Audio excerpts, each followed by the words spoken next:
pandangan semesta tamadun Islam ini iaitulah berasaskan kepada Al-Quran dan Sunnah. Ini kena faham. Maknanya tamadun Islam tak boleh kita ambil daripada acuan barat, tetapi mesti ambil daripada acuan Al-Quran dan As-Sunnah. Apa yang kita nak tengok daripada Al-Quran dan Sunnah? Pertama dipanggil konsep keimanan. Dalam tamadun Islam, dia kena ada konsep kepercayaan. Kalau orang tu tak percaya kepada agama, free thinker.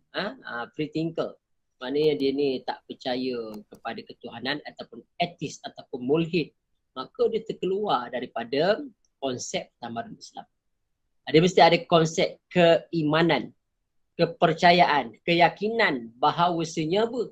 Bahawasanya Allah Ta'ala sebagai ilah, sebagai Rabb, sebagai Mulk, sebagai Raja, sebagai pentadbir alam semesta, sebagai penguasa, sebagai tempat yang berhak disembah.